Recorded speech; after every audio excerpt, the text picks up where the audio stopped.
Hello everyone and welcome to your Sunday night edition of the TII podcast. My name is Craig Dennett and I'm joined today by Tommy McIntyre on the back of a 1-1 draw for Rangers in the Old Firm game today at Ibrox. The last Old Firm game of the season, and for many people the last game with any sort of meaning whatsoever left this season. Tommy, how you doing? Yeah, I'm good, thank you. I got a bit of the sun actually today when I was at the stadium. So, and that's pretty much it in terms of we hope for better weather round about the club, so to speak, in the coming season, and this one can just get packed away. So there we go. I've stretched that metaphor as much as it's going to do. We'll move on to happier things. Yeah, you really pulled that one as far as you could there. That was. Can we just re-intro? Actually, it says that. No, right, okay, we're stuck with it. Right, fair enough. Quite a bit to talk about today. Game, I think the game was a bit of muchness, to be honest. There's obviously been some fallout afterwards regarding stuff that happened off the pitch. We'll come on to that. We'll talk about the performance, who impressed, why we've done well or relatively well against Celtic versus everyone else for some reason. We'll have a look at the future of some of the players. I think the starting lineup maybe gave a big hint to, if we didn't know already, the future of Jack Butland, for example. And then we'll obviously all eyes turn to the summer now, the takeover being imminent, and we'll start to look ahead to, I think I read somewhere less than 80 days until we play in the Champions League qualifiers, which seems a very short period of time to try and turn everything around that we want to be turned around. But we'll come on to talking about that as well. But Tommy, just first of all, your reaction to the game overall and the performance. I think you summed it up really well. I mean, it did have a. I mean, people always say, right, it's a dead rubber and all that kind of stuff because the league had gone, but no, they always mean something. And I thought we started relatively brightly. It was a bit huffing and puffing. I don't think there was tons and tons of quality on show. Some odd decisions from our management team, and we saw some of the things we've seen all season. And a wee bit of grit and heart, but ultimately it was let's get it over and done with. And that's one. What did you think were the odd decisions from the management? I thought Rami coming in, and I thought Igomani not starting. Probably the ones that jumped off at people. I think the Butland stuff we'll get into it more, but I think that's I agree with the dog in the background, by the way. He's miles away. He's through a couple of doors and everything. He agrees with the Igomani shout. That's he's agreeing with, right? See, I told you. This Ibrox are introducing sound effects. I love this. I don't remember spending the budget on this, right? But yeah, I mean, I think those are the ones that people were looking for, right? Well, it's not as if Igomani hasn't done something. He was coming off the back of scoring an absolute screamer on the last Old Firm. Give him the run out. Let him start to lead the line, because we don't collectively. I don't think most people think that Cyril Dessers is long term. That said, Cyril Dessers scores a cracker today. We'll get to that, but I think that one, Bajrami for Haji, maybe as well. People were looking for that little bit of extra grit and talent and work rate that Haji seemed to have had recently. Bajrami actually covered a lot of ground. So I was watching him and he was kind of. I think that was basically the approach worked last time against Celtic, and he kind of nullified the Cal McGregor, and I think that's probably why he came in. That was the only logical reason as to why I could think that decision was made. No, I get it, and I was watching him, and he was trying to track really closely, and he covered a lot of ground, which is not something you'd naturally immediately think of with Nadim Bajrami, but he certainly tried to put the effort in. I think he, along with the majority of our forward line, particularly Václav Černý maybe today, suffered from the same things that we've seen all season, which is when we're on that break or transition or whatever phrase seems to be de rigueur at the moment, it's slow decision making. We don't seem to just zip it in and out, and it's our decision making in the final third that has consistently let us down. And we saw some of the elements of that again today. Cyril Dessers scores a great goal, but some of his decision making, his hold up play is non-existent. Some of our wide play and getting it moving really quickly and cutting teams open is non-existent, and that leads us into then getting into alleyways or turning back inside or trying to recycle the ball, and it just allows teams to get back into shape. And we saw all that, and then the second half with a bit of a drop off as well. Can't tell that I'm trying to get to the end of the podcast. I'm just answered so much. I need to go on the golf course. No, but I know we'll get into a lot of that. Yeah, we absolutely will. I think there's a lot of fair points in there, but let's start by, I guess, talking about what happened before the teams even kicked off today in the stadium. Big tifo from the Union Bears, the famous Graham Souness picture, strategically pointing towards the Celtic fans, I think is the way to put it. There's been a bit of, I guess you always kind of wonder when you see these, not just at Rangers, at everywhere else, how much the organisers tell the club, how much the club have seen before these things go live, how much, if when it comes to a controversial one or something a bit pushing the boundaries a little bit, how much the club know about it. But the club have come out afterwards, basically saying it was unacceptable and it crossed the line. I thought that was disappointing to hear from the club. From my perspective, I think it was disappointing because the club would have had to have approved, especially something as big as that. The club would have had to have approved the design before it gets anywhere close to that kind of level. And two, it felt relatively tame compared to a lot of other tifos that we've seen around Scotland, never mind in other countries or whatever. What's your view of that, Tommy? Yeah, got to agree. I mean, I didn't think and I don't know if, so the statement covered maybe two separate elements there, right? And there's the bottle throwing part, which I fully subscribe to. It's just stupid, and somebody could get hurt ball, so the club gets hurt when that type of thing happens, right? So no truck with that whatsoever. But the tifo, I thought it was largely benign. I mean, I don't know if they were calling out the image of a gun or they were calling out the scum comment or whatever, right? But I could not fathom why it was termed unacceptable and crossing any sort of line, and why we felt we had to proactively step into that at the end of the match. I mean, I wasn't aware of any, furore round about that other than the normal noise that would come from the other side of the city, which is kind of worth ignoring because it happens all the time. But it was a really odd one for us to step immediately into and kind of mea culpa straight up and say, oh, yeah, that's really unacceptable and cross the line. We're going to have to engage and look at how we manage this in the future. Really odd one for us to want to be proactive about when there's lots of other things about, we should be proactive with statements about. So, yeah, don't agree with it. I think the club have got that one wrong. The bottle thrown, castigate it. The tifo, didn't see anything largely wrong with it. Yeah, a few comments coming in this. So Hugo Bayer saying the banner is brilliant. CGM55 saying tifo was questionable but not offensive in any way. Club needs to man up. I think James Glasgow probably gets closest to why a statement might have been made, and I guess why I was going to come on to my next question, when he says, when you have a massive worldwide consortium sitting in the stand trying to buy the football club, lads, we need to move forward. Jink, how much do you think that is a factor, and how much do you think there's going to be a bit of, learning from each side about what each side what each side wants, what each side is trying to do? And when I say each side, I mean fans against prospective new owners, and they will be new owners when they come in. Is how much of it is learning about that, to actually the new owners maybe setting a new standard of what they expect behaviour wise in the stadium. How much of it is about brand reputation and brand damage that can be done. I don't really know what the question is in there, but something in and around all of that, Tommy.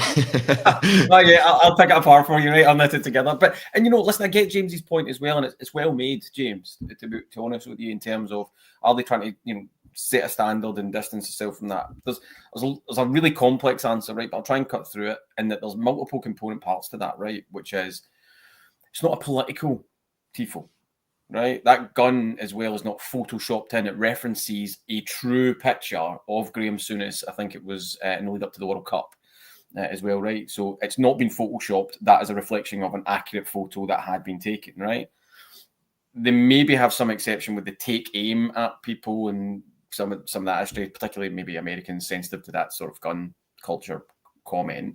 It could be the reference to scum inside as well, and they've reacted to that. I don't think it's naturally something the 49ers have naturally said, get a statement out. But I think it's important to break that apart. This is not something that is a political statement. there was no take aim at any sort of derogatory comment about a group of people other than Rebel Scum. Take from that what you will. Everybody have their own interpretation of that. But more importantly, that tifo has not been a photoshopped element. It's not as if the Union Bears have sat down and went, yeah, put Souness in there and then slap a gun on it and point it to somebody. Right? I actually felt the gun was pointing to my section, to be told to some extent, right? But I get some of the contextual stuff that James is mentioning. Do we want to show that we are a friendly brand and distance ourselves from some of that as well? It certainly doesn't seem to have landed well with the fan base from what we're seeing on social media, that people are saying, yeah, call out the bottle throwing because that's just stupid. Yeah. Right. But what was naturally wrong with the elements of the tifo, and why did we react so quickly to it? And again, I'm not entirely sure with that specific one how close people would have been to the actual wording of it or the image, but it doesn't go out on its own. It's not as if there's no oversight whatsoever. Yeah. So you can't just throw people under the bus with that. It's an odd one, right? But I do get the point of maybe Rangers just want to seem like they are stepping immediately into it with new people in there. That said, to the 49ers element, 49ers are not stupid people. They are professional people. They will have done their due diligence of what the background of the club is and what the social kind of impact of the club is and what the feelings are way before the serious negotiations started. This is not, we didn't know who Graham Souness was, and this is surprising that you've got such a rivalry. It's not net new news to them, Yeah, I've seen plenty of claims, I guess, mainly from other people on the other side of the city saying the 49ers will be rethinking their investment and all that sort of stuff. Plenty of wishful thinking going on. There's no way that type of thing would change anybody's mind. I'm just looking at CGM's 55's comment. I think it is a slightly more complex answer than the owners just wouldn't care about a tifo. Try not to think about it in just those simplistic binary terms. That's not to denigrate your comment in any way, CGM. But there is a brand element to that, a reputational element as you sell that. And so all these things do factor in. Do I think it would change any of the pathway of the takeover? No, it's small beer, right? Like I said, it's much more important. There is a small element to that as well as, we're all talking about the tifo. Rangers have also slipped in the comments about the bottle throwing. Yeah. So they've managed to bury, I won't go into that too much, but it's not been the worst scenario because everybody's looking one way when the more serious aspect was the other. I think so, and Rangers are obviously trying to benefit from the tifo from a reputational perspective. The pictures will go around Europe, around the world, and people think that's amazing that a full stand can create an image and an atmosphere like that, and that's where Rangers really benefit, and other clubs really benefit from these things. So it's one of those ones where it's a bit of a strange reaction from Rangers, but fully take on board your point as well, Tommy, around actually they could just be saying, oh, look, there's some smoke over there where the fire's on the other side. Well, you're a PR expert, right? That's your profession. So I will take my lead from you, but I've done enough in my career to go, if you want to bury something, then you point the other way and you make a noise about it. And as far as the 49er stuff goes, the ink's drying on contracts. It's not as if we keep saying if it happens, no, it's not. It's happened. And these things are all in course. So it's just I think it's just one of those ones that let's be proactive about it. Just hasn't landed particularly well with the fan base. Yeah, I think that's fair. Let's move on to the game itself. Then start lineup. Tommy, probably as expected. We spoke about the change of Hadji coming out, which maybe was the one surprise in there alongside Igaman not starting. I think the front three just creates despair in my mind every single time I see it, just because you almost feel like you've got no hope before you even start with the front three that we've got in terms of scoring goals or scoring enough goals to see us over the line in games like this. But it was fairly standard starting lineup in terms of what was expected. And to be honest, looking at the bench, there wasn't a great deal on there that you would look at and that would be able to come in and replace or increase the quality. What did you? William Kelly started again. I don't think he's done a whole lot wrong since he's come in, but he's also been part of a team that's conceded quite a few quite a few goals again in games that we wouldn't normally concede at that level of that level or that number of goals. What do you make of the decision to continue to leave Jack Butland on the sidelines? Don't have a problem with it. You know, managers gotten fed up with Jack Butland making high-profile errors and has decided to make a change, and he's stuck by it. That's what the manager's in there, right? And that resets itself at the end of the season. I think Jack Butland's form had dropped off a cliff. Do we think he's the long-term answer? That'll be up to the new manager. Is Liam Kelly somebody who had wanting the sticks all the time? No, in all honesty. But I'm not going to pick on the guy because he's been there, he's won the jersey, and he's the man in control of it for the next 3 games or whatever. As far as Butland's concerned, I find it hard to see him there next season. Yeah. But again, that's subject to somebody coming in and wanting them as well.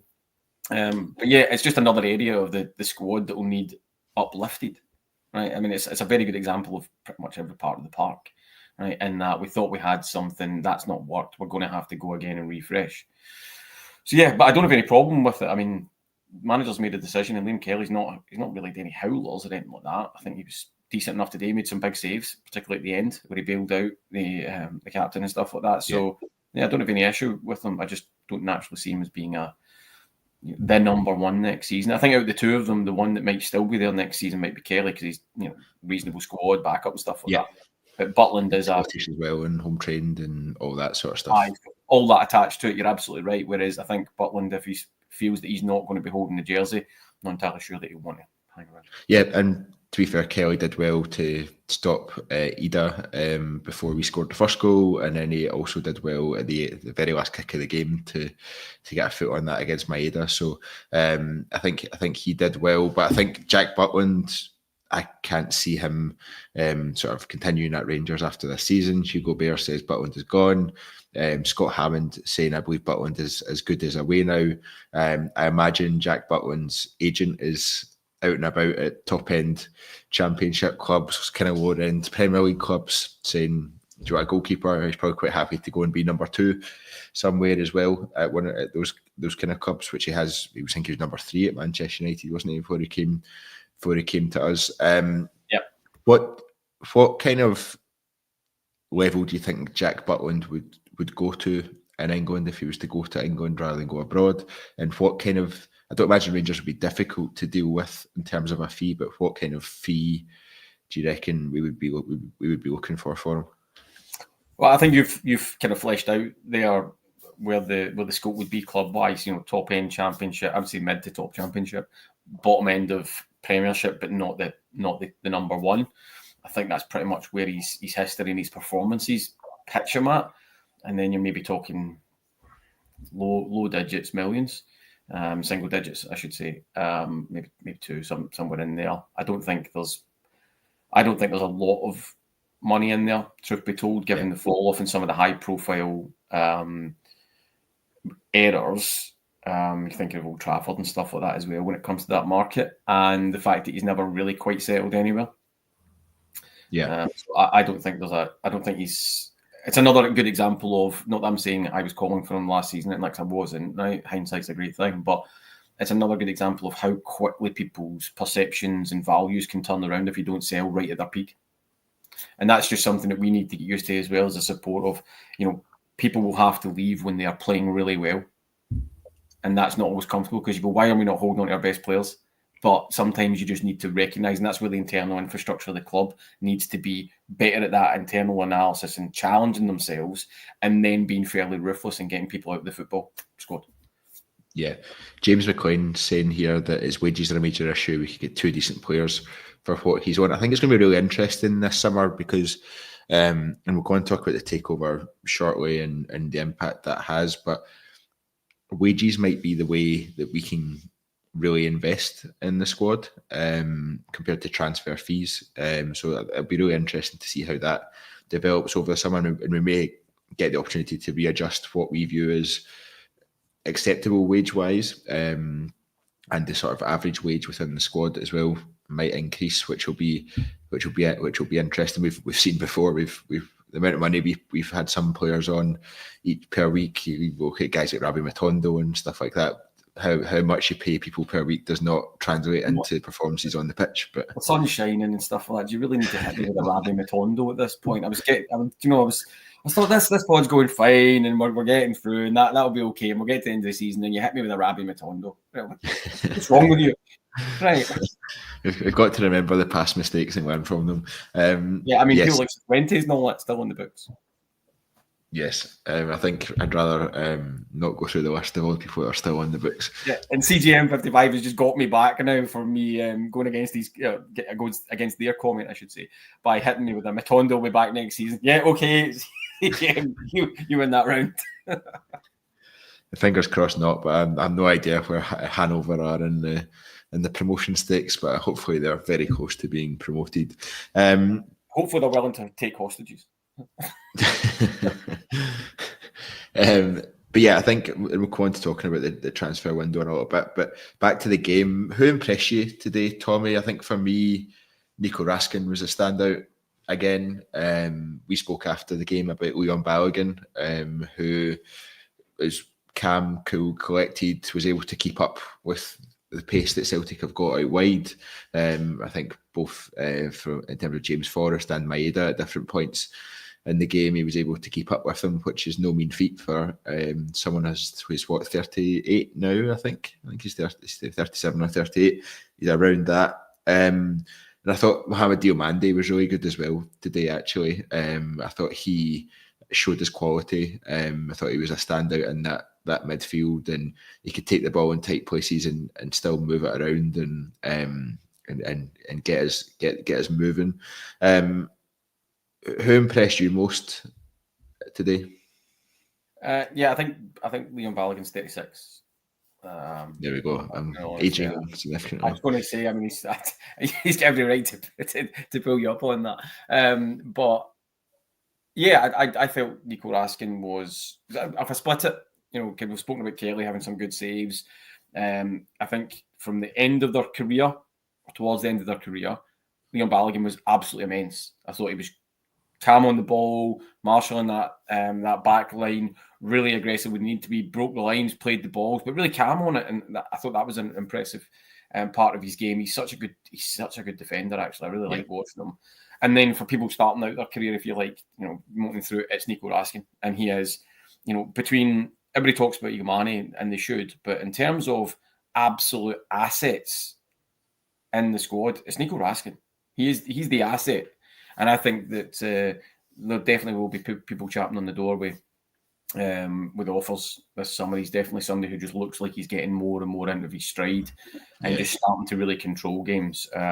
It felt like for Raskin, it felt like the injuries got in the way quite a bit, and he's had a bit of a run, but it's felt like his confidence and his demeanour and his attitude on the pitch has completely changed over the last 6 to 9 months, I reckon.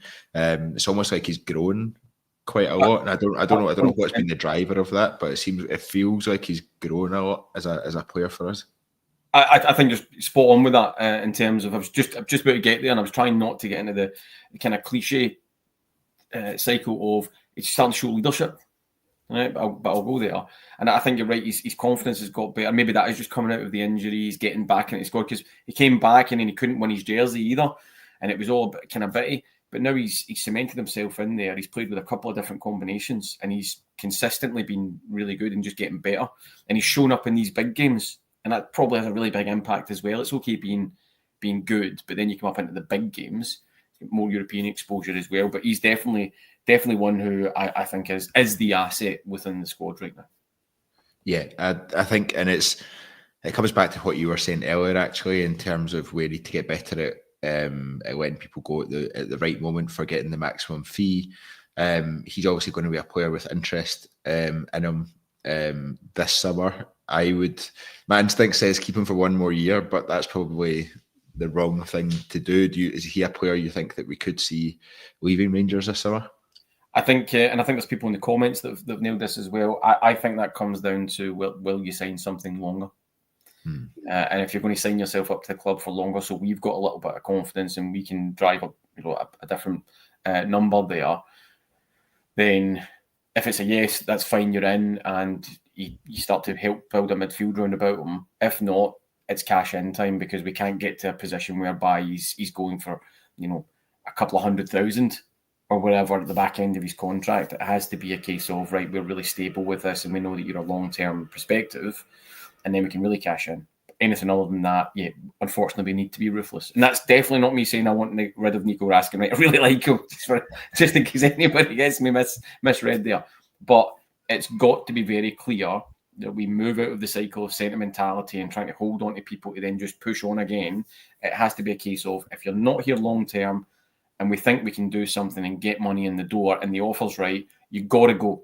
You've got to go, and that's just got to be what we're used to. Yeah, I think it'll be really interesting to see what happens with Nico Raskin this summer, because in theory you would want to build your team around Nico Raskin and Mohamed Diomande, as in terms of the midfield and how we get the most out of both of those players, and how we make sure that we maximise both their potential and the what they give us on the pitch. But you can also see the reasoning for selling Nico Raskin this summer. I expect Mohamed Diomande to still be here next season, but I think, as plenty of us have said beforehand, we're completely done with this squad. And you wouldn't say, if the right offer comes in for anyone, you're not going to say no. But I would expect Mohamed Diomande to be here next summer. But Leon Balogun, 36 years old, he's one of these players that is solid every time he comes in. We saw today again how good he is in tight spaces. He's still got that pace to keep up with some of the fastest players in the league. He's got the experience. Would you sign him for another year, Tommy? Well, you asked me this on the way back from the stadium as well, so I'm not going to be a hypocrite and give you one answer and then give another answer on the podcast, which is, yeah, if it's really reasonably low in the wage structure, which it would be, then I see no reason why you don't keep him in the squad for another season. I really don't. If you can get even 10, 15 games out of him, you can pitch him in, and you made this point to me actually when we were kind of walking up the road. He's got absolutely no problem from a mentality perspective of being dropped in out of nowhere into big games. Right? It just does it. It's not a problem. He knows the league. He's still got good positioning. He's still got that little bit of pace. I'd rather have him than Robin Proper or Ben Davies or anything like that. Just keep him. 100%. Cubby Cubster says sign Balogun for another year. Balogun gets it. Scott Kearney says sign Balogun for emergencies. WATP says can't keep signing old players, got to move on. What do you make of that comment? Because that's a reasonable discussion to have as well. Well, I get it, right, but if I maybe put that one back, which is, I think there's been fair commentary from inside the club about how the academy's not worked, right, by and large. And so you're looking at it and you're going, right, we're going to have to redress this entire squad, right? And by definition, you're not going to pull everybody out and put in a brand new entire squad, right? And you don't naturally have somebody who's ultimately ready to step up from the academy. I know people will say, well, what about Sterling dropping back in? What about Clinton and Ciala and stuff like that as well, right? Take all that on board. But you've got an established centre-back who can come in and partner some of those young ones, or indeed give a suitor a break in some games. Really good experience round about the dressing room, really low cost, 1 year deal, so you're not locking yourself into something silly like 2 or 3, a player at that age, and who's somebody who, by all intents and purposes, is really good round about the dressing room and with younger players, and is just a really decent person. I see no effective downside to that. I don't think he's stealing a jersey off somebody and keeping a young player out. I don't think you're putting yourself into a box with a 2 or 3 year contract, and you know what you're essentially getting, and you know it's only 12 months. And I don't see the natural downside. It's all upside to me there. Yeah, I think that's fair. I think you've also got to be realistic about how much of your squad you can turn over in one summer, and if you can keep someone who's experienced, who's been around the club for a long time, who knows what it takes to win, then that can't be a bad thing, especially when we expect a lot of experience to go last summer. I think any experience that's kind of been left, or any players that have been around the club quite a long time, or if they didn't go last summer, they're definitely expected to go this summer as well. Just to go back into that, and I think maybe this is where some of the people in the comments are coming from quite rightly, right? I think the difference needs to be, I'm not signing these older players to be the established spine or starters. Yeah. It's roundabout a new, refreshed, younger-looking squad of starters, and I think that's the difference here. You're just keeping them around for that little bit of experience and being able to pitch in when they need to, as opposed to saying, right, we're going to ask a 36, as it would be 37 then, to go again for the entire season and be the starter. I think that's the difference. Yeah. I think that's very fair. Tommy, why do you think? I guess this team is showing that it will turn up for the big games, and it's actually the teams elsewhere in the league that it struggles against. But why do you? We've played Celtic 5 times now this season, including the League Cup final. I would say, to be honest, I think we've been the better team in 4 out of the 5 games. Why do you think we are doing so well? Why do you think we are reaching the levels we are against Celtic compared to, and then struggling against Motherwell, struggling against St Mirren, struggling against Dundee, struggling against everyone else in the league pretty much? There's no point in me naming all 11 other clubs, but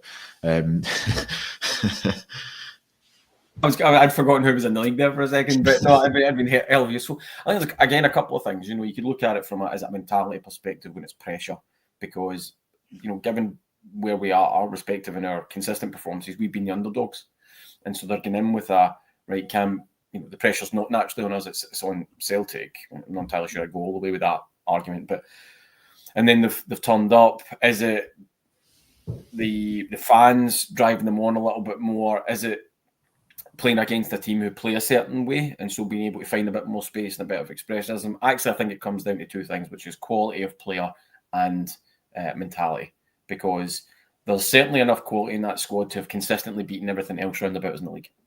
Right? The reason we are where we are is wholly on us. Right? Old Firm games take care of themselves. And we have consistently allowed ourselves to be bullied, battered, and outplayed by teams who are inferior to us. Right? Now, good on them. They deserve all their plaudits. Their managers have set them up really well. Teams have come to Ibrox or played us at their pitches and done a number on us. Right? Don't like it, but good on them. Right? Is it just a physicality thing and we can't stand up to that, or is it? No, I think it's more than that. I'm not going to be as kind of one-sided as to say, oh, it's just been they're bigger and stronger than us, although there's some elements to that. I think they've just had more of a desire, dominated it more, and then we've went back into shells. Very rarely have I seen us get up for each other and then attack teams and really go after them. We also show consistently across the season, we've shown a nervousness. I mean, I don't know where it comes from, and you can break it down and everybody will have their own opinions. We start games terribly slowly against some teams. We folded when we've been away. We've fallen off cliffs at home. We have always looked vulnerable, particularly when we lose one. We look absolutely, we're going to definitely lose a second. And we went through a run of having, kind of clean sheets and stuff like that. But there's never been a consistency of, this team feels really, really solid. Yeah. And then you can drive yourself through the midfield and say, we've allowed ourselves to be overrun sometimes. Sometimes that's been how the managers have set us up, and they've not been pragmatic, and they've not designed the shape for the best of our players. And then you get up front and you say, we've suffered from, in really big moments, our forward line have not been clinical enough, either in decision-making and getting that final pass right, or indeed the finishing, and you come to people like Dessers and Danilo's unavailability and all that type of stuff. I mean, that whole raft of things, there is a menu for absolutely a worst, a terrible season. And sure enough, right, because I don't hold on to this, oh, be nice wee European run. Doesn't matter.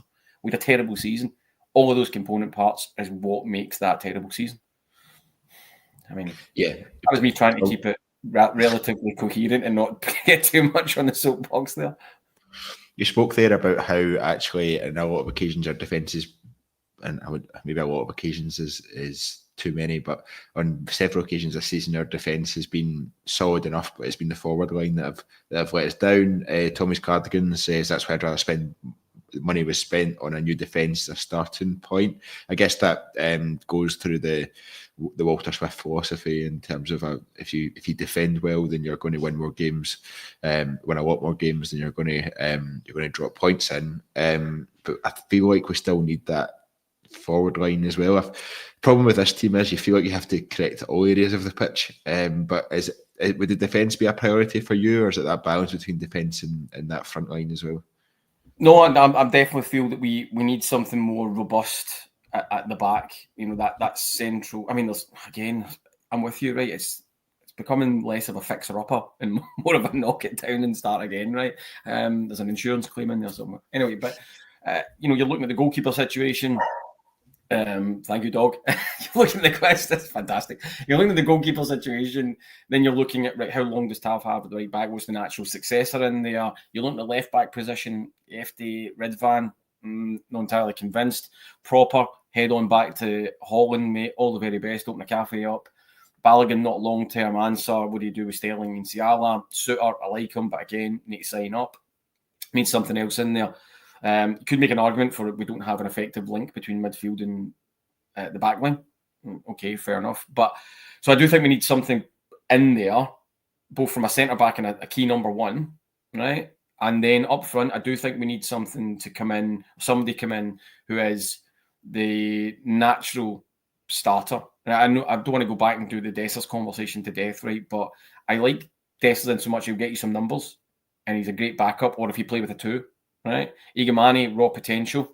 Danilo, don't know how, he's the new roof, right? So to speak, in terms of longevity, you need somebody who's going to come in and start that. And if that's somebody playing as a two or one up front, you need somebody who's going to consistently bang them in when it's just one chance. And that's Ciro Dessers' problem. It's not one chance, right? Great goal today. So yeah, I mean, where do you want to start? You pull the entire team apart and say they all need starters, right? Yeah. But I'm kind of hedging my bets there, and I'm probably not giving you a great answer. But centre back, goalkeeper, you can make an argument for another midfielder to come in next to Raskin, but a forward, an actual out and out box predator forward. Yeah, they were talking. I was listening to a discussion on the radio actually after the game, and they were talking about a few points between what's the difference between Rangers and Celtic, because there's not been much difference in the games they've played against each other, but what's been the difference at other points. So they pointed to the goal difference. Celtic's goal difference of plus 80 versus ours of plus 33, I think was the number. I'm going to just keep going, Tommy. I am not going to stop laughing every time I hear that dog, by the way. I'm not going to stop. I don't even want you to stop. Don't put the dog out there. I want to hear the dog. So the plus 80 for Celtic, plus 33 for us, which is a monumental gap in terms of goal difference, but that's impacted at both ends of the pitch. But one of the things they pointed to as well is that Celtic control every game that they play, whereas Rangers don't currently. And we were speaking earlier in this podcast about Raskin and Diomande and how we should potentially start building the team around them, but they're actually in that engine room that should be helping us control games, and we're not doing that. Do you think that's one of the key things that we need to look at from a setup perspective, and why we've discussed on previous Sundays about different managers that could come in, their different playing styles, what their approach is, all of that kind of stuff. Is that actually we just need to control games and be able to break teams down by having so much control and by having that creativity, I guess, in the final third that gets us through. We see Celtic. I don't think they're the most creative team in the world, but they've got a lot of pace, which I think, and they really they break at pace, or when teams are caught in the transition, they really take advantage of those, whereas we don't. So, what do you think of that as a theory as to the difference between the two teams, and then we need to find a way in terms of how we build the squad, in terms of how we approach games to control games better. I guess we've seen it in more at Ibrox than anywhere else, I guess, but teams like Motherwell, teams like St Mirren are coming to Ibrox and having more than their fair share of possession, and they're taking control of the game rather than us.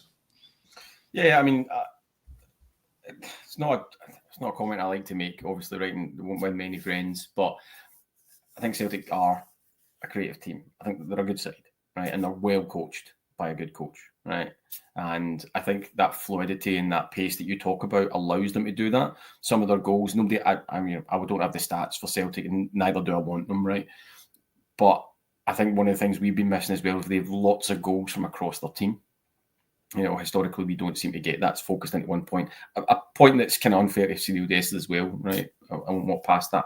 But we need to find a system that we want to implement, and then find players to play that system. It's never felt, certainly in the recent period, that we've had that.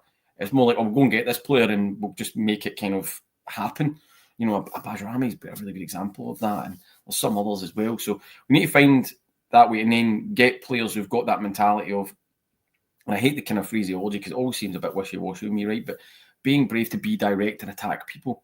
We seem to have a lot of players who are not quick enough of thought, whatever it is, and who want to turn in instead of attacking the man. There's lots of it today, and then there'll just seem some basics. And I don't know if this was a kind of tactical ploy by the management team today, but certainly down our right-hand side in the first half and all that, it's just give them space. And it was happening all the time. And you think, well, okay, but where are we pressing and what does that look like? So I think there's lots to that in that we've got some good players, but we don't have enough players to implement whatever style it is we've been trying to implement. Philippe Clement tried to go pragmatic and tried to kind of work his way out of it. That didn't work because we couldn't break down, teams that we should have. And then Barry Ferguson's tried to do something else. It's not always been able to follow exactly what he's been trying to do, but try to do something else. That's not naturally worked. I mean, I think off the top of my head, what is he, 11 games in? He's had 4 wins. Yeah, what do you make of so there's also been the narrative this week about Barry Ferguson saying he's given it his all and he feels like if he could build a squad then he could really do something. He's grasped the opportunity with both hands. He's really passionate about the club, etc., etc. It doesn't, for me, it's a thank you for stepping into the breach, Barry, but it doesn't wash in terms of giving me confidence going forward. Brendan Rodgers was also doing his little bit to try and push Barry Ferguson for the job, which says a lot, I think. But what did you make of the Barry Ferguson stuff this week and some of his comments? You can't blame him for saying, "Well, give me a chance and I'll do much better." But I think the writing's on the wall for that one, surely. Yeah, I think that one's.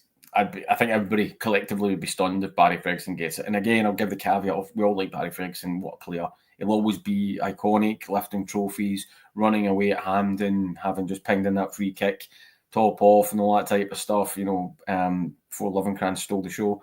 But there's all of that. He's not the manager for me, right? Thank you very much for stepping in. Of course, you gave it your right shot. Of course, you would want the job.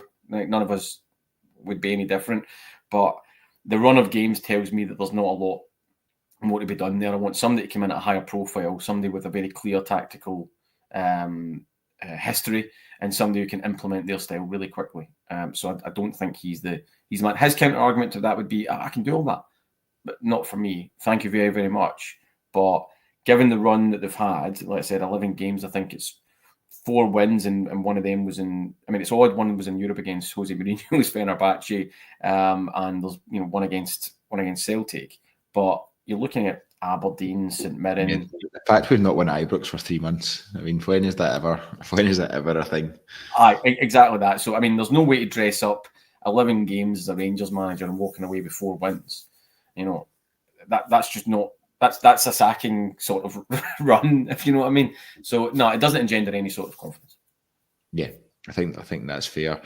Well, I guess the manager will be one of the key appointments that the Takeover, the group taking over, will have to sort quickly. There's a discussion on the radio as well about do you think that they already know who's going to be the manager of Rangers next season?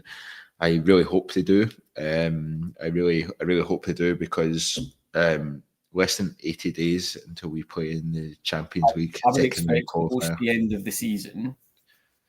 of the season, a slew of very, very quick announcements to come from the club round about various different appointments. I don't think there'll be a lot of hand-wringing or waiting round about. We certainly won't be getting into the qualifiers without a manager in place and some other strategic appointments. I don't think the 49ers wait around. No, well, my question was going to be, is that as soon as the final whistle goes at Easter Road on the last day of the season, you start to see these things roll out. God, if we're waiting until the qualifiers to get a manager, then we're really in trouble. My worry about the qualifiers only being 80 days away or less than 80 days away is that you've got to flip the squad round. And I mean, no doubt that the 49ers enterprises will know the importance of the Champions League, and that'll be what they want. And this is their first chance to get it. So I don't think they'll be slow in realising that they have to make changes fast for that. But is it realistic to hope for it, to expect for it? Yeah, I think it'll be in and round about there. Actually, I do. I don't think there'll be any sort of real time lag. And let's be brutally honest, we know Thirlwell's in the door. We know he copping the football operations board, 49ers, whatever, have been looking through scouting reports and kind of comparing notes and looking at what they're going to get in here. Yeah. And a new manager might have actually been part of those conversations as well. So I do not expect there to be any sort of hangover here. It will be, thanks very much, that season's packed away, let's move on. And here's the person who's going to be leading that. Yeah, well, hopefully the takeover's announced before the end of the season anyway, which then sets us up for that new manager being brought in. There's not, the last couple of weeks we've been focused on new rumours around managers and all that kind of thing. It's been pretty quiet this week on that front. There's not been many additional names thrown into the ring. I think we obviously saw videos of Steven Gerrard on a night out the other day, which I'm not sure if you're if you're the favourite to be the next Rangers manager. I'm not sure that's maybe the best look. Given he won a lot of fans over with it, but from a being appealing to new owners, I'm not sure that's necessarily the best look from that perspective. But we'll be waiting to see with interest on the new manager front. I guess with the transfer window and the turnaround in the squad, the concern isn't only how quickly can they get new players in, it's how quickly can they get players that are already in the books out the door, and that's a completely different thing, because you're waiting on other clubs, you're waiting on and they'll probably all go on holiday for however many weeks before starting to make their moves. That's more of a concern for me in terms of getting people out the door than getting people in. Yeah, and that will be the killer. But you're looking at it, and conversations will have started, right, or have started. I know that, but between now and the end of the season, you've only got 3 games left. We're not involved in the cup final, whatever. It's getting the schedule of players coming in with their agents, or just their agents coming in or whatever, saying, by the way, your future's already been decided. It's not here, right? Agents will already be out, pretty much aware of that, talking to other clubs, trying to get moves, because they don't want their clients to be waiting to the last minute, and they certainly don't want them rotting on the bench or rotting in the reserves or whatever. So all of that's happening behind the scenes of, by the way, you're not in the future plans, which also allows you to understand that somebody's had a look at the squad and knows what they do or don't want. So all of that's in the mix, and it is just a case of every day that stuff's ongoing to see who we can get out. But you're absolutely right. Intrinsically, everybody always, because we do it because it's the exciting part of getting people in, shifting a lot of this expensive deadwood off of our books is going to be the monumental task. And you're looking at players, still to come back. We mentioned it, Cifuentes, Matondo, Davies. Cifuentes, well, still on the books, you know what I mean? And then you're looking at obligations to buy for Oscar Cortez, a player who couldn't get off the bench again today. You're looking at all of that, and then you're saying that's before you even get into the who's been actually playing here at Ibrox that we don't want anymore. There's a lot of work to be done in there, a hell of a lot of work. Where are your, I don't know if this is the right word, where are your excitement levels, Tommy, around this takeover and what it could mean for us as a club? I think you know me well enough to know that I never get excited. But I think it's the platform that it puts us on immediately, which is, people have got their own views of all the various different board members who've come in and investors and all that, right, in the modern period. I don't mean in the initial kind of post-2012 stuff, but they've made terrible mistakes and their strategies have been wrong or whatever, right? But they've all come in hoping to move the club forward, right? And they've given their best to it, right? Now we have people involved who, and I said this the other week, and I'm not just turning up and doing a bit of investment and saying, right, we're silent partners. They're coming in, take over. They've got very deep pockets. They've got a structure. They've shown they can do it. Leeds just promoted, etc. Again. That's why there's such nervousness across the city and all that, and around other people. This is a serious moment for the club and the future of it. And it does help you accelerate a lot of plans. This type of investment doesn't come along in Scotland ever, right? And so the excitement for me is being able to see the uplift of the entire club in kind of one go. Will it be frictionless? Of course not. That's not the way things work. But we know that this is not just a fly-by-night, somebody hoping to come in and do something, right? And I'm sure they'll do things that we don't like. But the excitement, if you like it, round about that is the stability of the club and the ability to accelerate across the gap that's been existing. We've managed to grab that kind of life raft, if you want. And that's the important point. And they'll be coming in having done a due diligence process, because they could have bought lots of other clubs with a very clear plan to take us somewhere. And I am excited to see where that somewhere is. Yeah, I think what excites me as well is that they are not a group of owners that are coming in to try and make some money and then run away off into the sunset in a few years' time. You can tell they are building something for the long term. You can tell they're building not only with individual clubs, but actually a structure within the game of football itself that they want to continue. They've started with Leeds. Hopefully, they've made their initial mistakes with Leeds and learned a lot from that.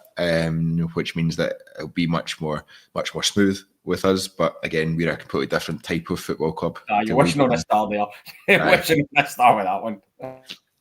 But I think what excites me is it's not a short-term thing, or there's not potential that they'll just try to turn us around, or they'll get to a certain point and then they'll just stop investing, or anything down that kind of line. You can tell that they're in it for the long haul, and they've got very, very deep pockets, which is important as well, because we've seen before where people started off with deep pockets and then just decided, no, we can't keep going with that. And and sorry, to that point as well, and I appreciate when we say deep pockets, somebody's always going to shout more about PSR or FFP and all that type of stuff. I get it, but what they can plan for is infrastructure spend and all that type of stuff as well, knowing that there's a fallback position within their own kind of liquidity or cash base or whatever.